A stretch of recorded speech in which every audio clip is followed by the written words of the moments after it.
Greetings everybody, it's Red Hunter. Happy New Year and welcome back to another episode of Dragon Ball Z Dokkan Battle. I realized that in my last video, when I was talking about the step-up summoning, and I am going to summon another round, don't worry, even though I did the first step already. Things you do when you're tired. I neglected to talk about, I talked about what I needed and what I was looking to pull. But I didn't talk about how good the units are, and I didn't do a banner review. And so I'm going to do that now.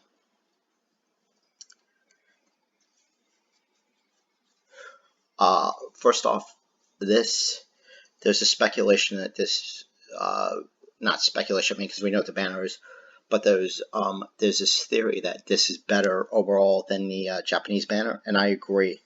Japan has more units because they're further along, but we got one unit in particular that makes up for it that Japan did not. Alright, so let's go through the featured units, and then we will talk about whether they're good or not, and whether you should be happy to pull them. Obviously, this disclaimer, happiness depends on if you're pulling cards you've already got rainbowed. I've already got him rainbowed, but let's imagine for the purposes of this review that you do not have these cards that you're pulling, and then we're going to talk about or that you don't have them fully rainbowed, and then we're going to talk about should you summon on this banner at the end, which, spoilers, you should. This is one of the best, this is the best value banner that you're going to get. For Global, the 5-year anniversaries are coming up in July. It's plenty of time to save stones, go all out, spend your stones, summon, do all 3 rounds if you're able to. Anyway, let's do a quick review of everybody. This Vegeta, this transforming Vegeta is amazing. He's a Pure Saiyan's leader, 150%, or Super lead. Super category lead, Ki +3, attack, defense, and HP 100%. He transforms. He raises defense up to his final form. When he transforms all the way, he greatly raises attack for 1 turn and causes immense damage. He changes all key spears, physical key spears only, once. He gets attack and defense plus 20 plus an additional attack plus 10 per key spear obtained. So because he changes all key spears to physical spears, assuming you don't have another orb changer there on the same rotation, he will get the maximum amount of attack possible. And because he greatly raises attack, which is 50%, he will do the turn he transforms, he will do a massive amount of damage. He will pretty much finish any fight against any boss. With a couple of exceptions. UI Goku in the Legendary Goku event can dodge him, unfortunately. But if he does not dodge him, he will do massive damage against the UI Goku that turn, especially if he's a physical unit. Alright. Ink Goku Black is very good, highly underrated. Let's talk about his transformation. He has a chance of performing critical hits. He transforms when conditions are met. Vegeta transforms every turn. He's a times travel category, which is not very good. And his attack raises. I've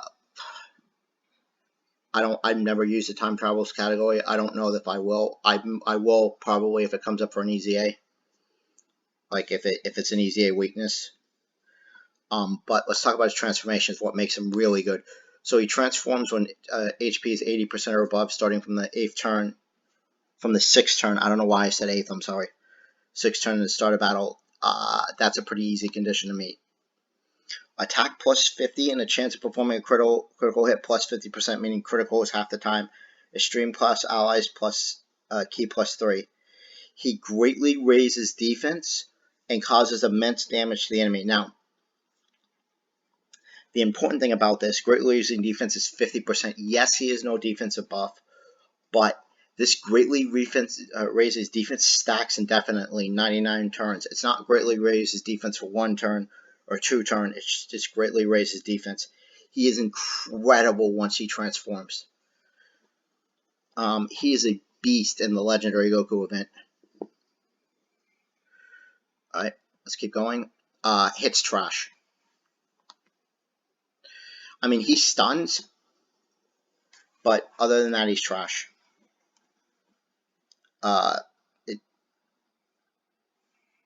Well, what am I going to say? He's a Universe 6 lead, big whoop. Universe Survival League, big whoop. Although HP, attack, and defense plus 170 now that Kale and Khalifa are here. Not bad, actually, but the card itself is trash. He's one of the most overhyped cards in the entire game. Like, people were going crazy on him. He was the Christmas card banner last year. And people going crazy, and I was like, no, I mean, I didn't have a YouTube channel then, but I was saying to people in comments and stuff and on Facebook, I'm like, save your stones, something big is coming for you something big is coming for New Year's. I had no idea the step up banners. We had no concept of a step up banner last New Year. It was a complete surprise. But the big thing I was talking about was the movie banners, Gogeta and Broly, which we had been spoiled for. Because I believe they'd already dropped on Japan at that time, or they were about to. This card is incredible. His attacks are effective against all types. He has medium chance of evading, attack, and defense plus 100. He greatly raises attack. But when he transforms, which he does from the 5th turn, no other conditions, he auto-crits. High chance of evading the enemy attack. He greatly raises attack for 3 turns. Which means it stacks for 3 turns, and his attack and defense is plus 130. Plus, he's a movie heroes lead or a fusion lead. He's absolutely incredible. Mine is rainbowed because of the transforming Trunks banner, but you should be incredibly happy to pull him, like dancing around. He is one of the best units in the game.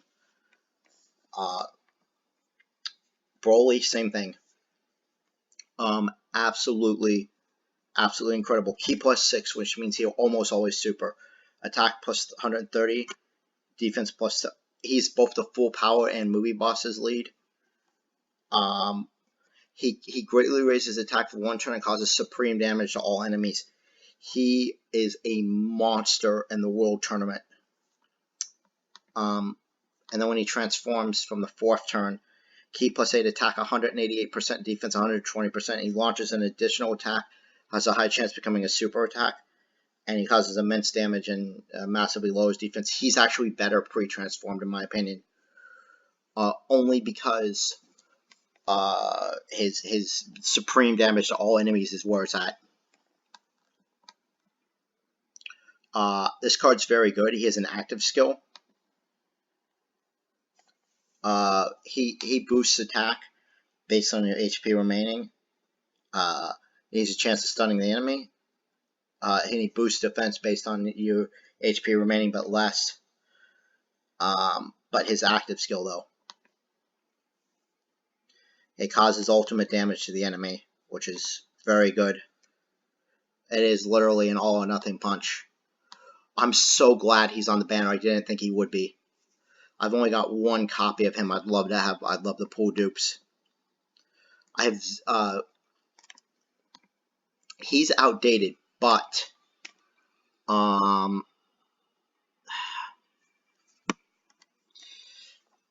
he's outdated, but he does recover health, and he is the Wicked Bloodlines leader. But honestly, Transforming boost. You would think the transformation boost category would be incredible, and it has a lot of great units. But like the card himself is meh. His absorption is very conditional.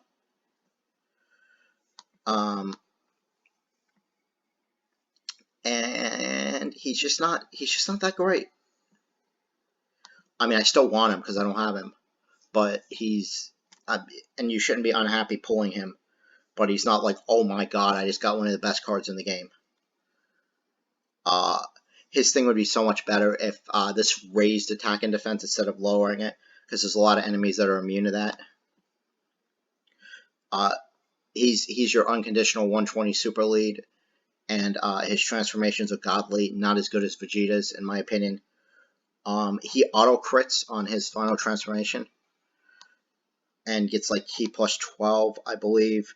Attack plus 120 reduces the damage received by 25%. That stays. Ki plus 12 performs a critical hit once only.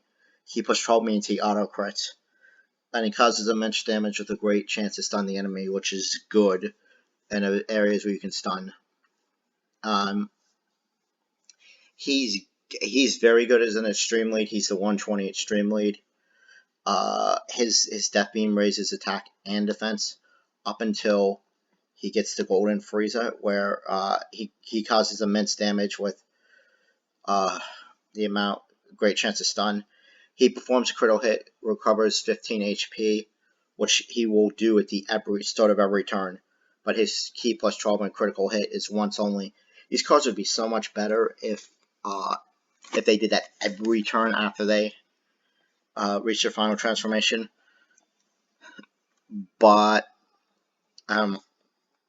these were done before the brokenness that was the movie banners. He's actually really good. He's our androids category lead. He pumps super attacks, Ki plus 3, and defense plus 60. He gets attack plus 21 anyway. And he reduces damage by 40% when HP is 77% or below. It almost makes up for him not having a defensive buff besides the one that he gives. He's alright. He does counter. He does raise attack and defense based on your HP. He honestly needs like an active skill. Not that he's going to get one, but that would make him so much better. He's your other full power lead. He's trash. Ugh. He's a future category saga lead, but he looks like he's good on paper, like the damage reduction received minus, but he's just not good. I wanted him so badly to be good, especially since mine's at 90%. Future Gohan's one of my favorite characters, but he's just not. He's still incredible. He's aged well. He stacks defense really well. He's a movie boss lead, and he's great support. He's better before you don't want him activating the Fruit of the Tree of Mice boost, which is 25% to activate for 3 turns when HP is 80 or below. Because when he activates his boost, he loses his Ki support. So you want him as a he's great as Ki support for Pure Saiyans and a bunch of other teams. He's trash. I mean, the medium chance to stun all enemies almost never fires. He's somewhat useful on Super Battle Road. Other than that, I should show the he's a Universal Survival category lead. Big whoop. He does perform critical hits on stun enemies. So, he's very good, especially once rainbowed, and especially once he stacks attack and defense. I showed him off on the Goku event, Legendary Goku event. Don't worry about his leader skill. There's better leaders. Same thing with him. Although he does boost extreme allies and weaken superclass enemies. He's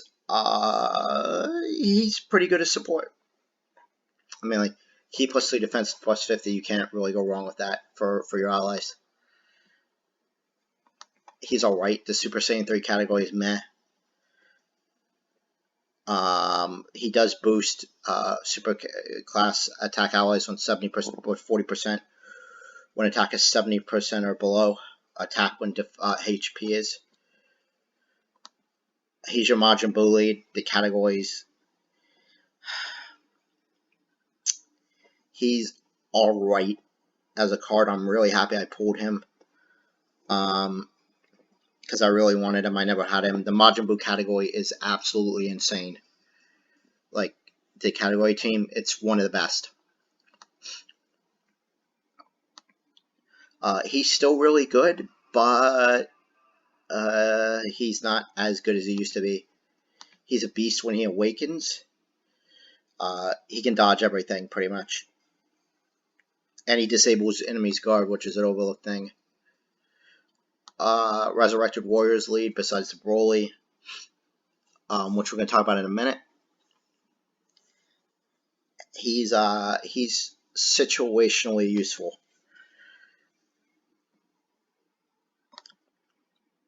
He's I mean, to be honest. I don't know what to say. The only thing that makes him at all useful is he's the hybrid Saiyans category lead. We need another hybrid Saiyans category lead, so we don't have to rely on him. And again, I'm sad to say this because Ultimate Gohan overall is my favorite character, and Ultimate Gohan is one of my favorites. He's still quite good, especially his evading super attacks and countering. And he's a sub-fusion lead. Category HP plus 3 and HP defense and attack plus 150. I was happy to get him when I pulled him on his initial banner.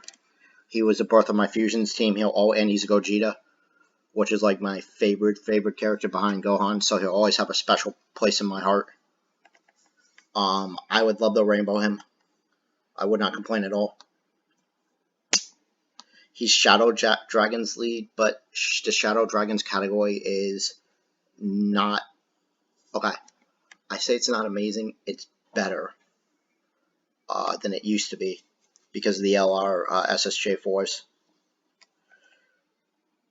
I mean, he's pretty good. This card's trash. I mean, he has a spot on my fusion team. The Teq God Tanks did not replace him, unfortunately. That made me sad. I was very underwhelmed by Teq God Tanks. We'll talk about that when we get there. He's trash. Run a Strength Gogeta. Unless you're running Super Ent, which I guess run him then. He's trash. Run, although his guard is activated by gets all time. He's not trash, but he's outclassed by his EZA unit. And so is this one. You're better off running Janemba, and you're better off running Strength Gogeta. He's horrible. I can't wait till we get a better like Kid Buu. I'd rather run the EZA Kid Buu, the physical one. He's awful. And mine's rainbowed, and he's still awful.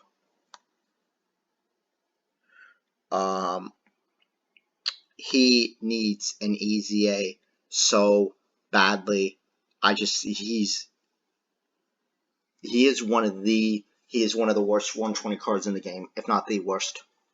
Like, I can't even. It might be between him and Teq SSJ3 Broly. He's awful. At least Teq SSJ3 Broly hits hard sometimes. He's still pretty good. He can hit really hard.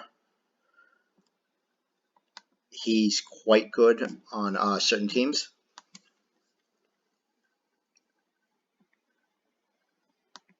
He's been replaced by the LR version. He's getting an EZA hopefully soon. Hopefully end of January, early February. The next EZA is, I don't know if I talked about it.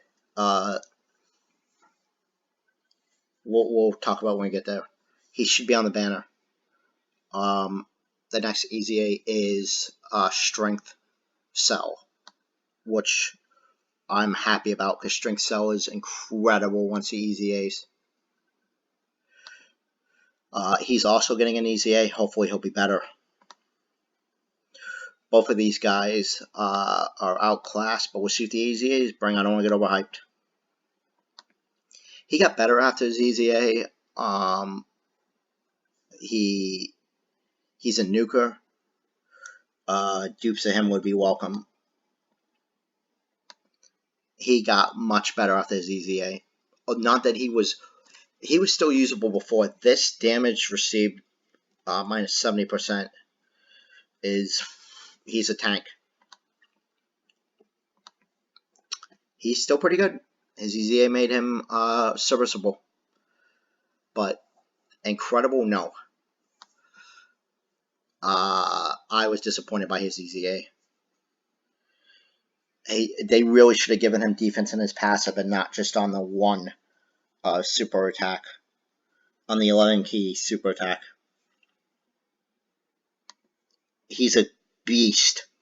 He is a beast once you do his EZA. His EZA makes him quite good.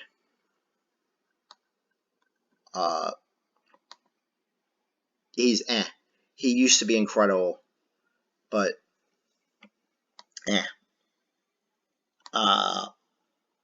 as much as I love him and I have him rainbowed, I was hyped for his EZA. He's not very good. He's alright. His EZA made him slightly better. His EZA made him incredible. He's still one of the best units in the game. Like, in terms of Transcended Ultra Rares. He is arguably the best EZA unit. I don't actually think it's arguably. His EZA made him absolutely incredible. Not only does he guard everything, he dodges.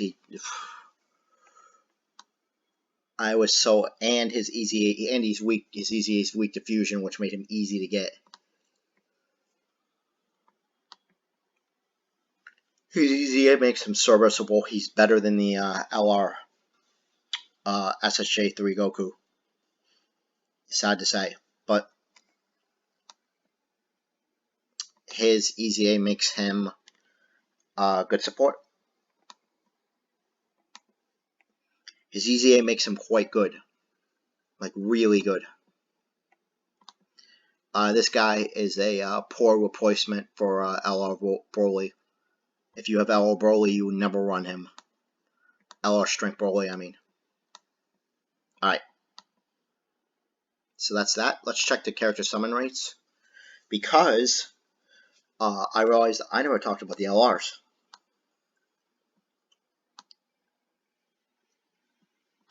Why is this?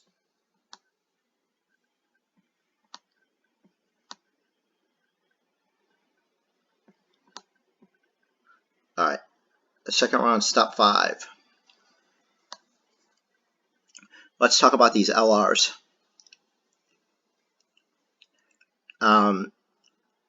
16 characters in total, okay? We have, even though we just got them after the anniversary, we have Goku, the trio, Goku, Pan, and Trunks, which is great. We have Baby Vegeta, which is great. But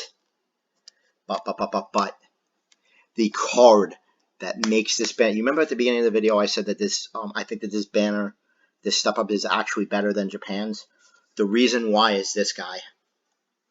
LR Teq Broly. LR Broly. He is incredible. And Japan did not get him, and we did. Japan did not get him, and we did. I mean, this guy is the dude you want to pull. Like, if you're aiming for somebody, unless you've got him rainbowed already, I guess. He's who you want. Awakened Demonic Warriors Super Saiyan Broly. We also got Trunks Future, meh. We got the Ultimate Combo, Goku and Frieza, they're still very good. Cell Perfect Form, meh. Bardock, meh. Okay, I'm saying meh, but like remember, we're judging the LRs against the other LRs. I'm not saying like meh compared to most cards. Bardock, cool. Beerus hits really hard. This Goku's trash. You don't want him. Like, even compare his agile EZA unit is better than him. That should not happen. Bojack has key issues, but can be pretty good. I gotta be honest. Mighty Mask is trash. Goten and Trunks. He's LR Physical Trunks is quite good. Goku Black is good. Broly is still the king of world tournaments. Majin Vegeta's, you know, he's not horrible. And then you have Day of Destiny, Super Saiyan Gohan Youth, which is the update is attack animation. He still hits hard, but the one you want is the Teq Broly. All right, I'll be back for other videos. I'll be back in a few days when the Piccolo banner drops. To do a complete review of that and tell you why you shouldn't summon on it. Spoilers. But you absolutely, unless you owe whale and you have the majority of these units rainbowed, you absolutely should spend your stones on summoning. The value is so high, the potential value is so high that you have to do it. With the next big banner that global players are going to care about after this is strength transforming Cooler. And while that unit is good, you're not guaranteed that unit is great. You're not guaranteed to pull him. You are guaranteed to pull stuff that, again, unless you're whale, you can use on these banners. You need to summon. Do all 3 rounds if you can. I cannot emphasize that enough. This banner is incredible. Take advantage of the value. Again, the only people that should not summon are whales, like players like D-Truth and stuff like that. Although D-Truth is not a whale on global, but anyway, do it. Summon now, and let me guys know what you got. I can't wait to hear it. All right, we'll be back. The next video I'm going to do is going to be talking about the LR Cell Prime Battle. And we'll be talking about, is it worth grinding him out? What's the best way to grind him out? Should you LR him twice and then all that stuff, or should you use Kai's? And why you should or shouldn't waste your stamina, and all that good stuff. Full review next video. See you then. Hope everyone's enjoying their new year. I am. I'm about to go watch some college football while this video uploads. Have a great new year. Like and subscribe if you haven't for more news content. I will be reviewing every banner going forward. I'll be covering all the news events, all of the celebrations, everything. I'll be giving my opinion on everything, and you will see every stone summon I do, stone and ticket summon from now on. If we get updated friend banner stuff, where we get new LRs to grind out, you will see that as well. You'll see the new story events that I'll show you the actual stories. You will see me tackle every Dokkan event, whether or not and talk about tactics for beating them. Whether or not I actually have the unit or pull it, I'm still going to do them. Not just for the stones, for the stone that it gives you, 2 stones that it gives you, but so it's something for us to talk about. I'm fully invested in this game. I do spend money occasionally. I'm not like a whale or anything, but I like to save my stones and get my maximum value just like everybody else. Red Hunter out.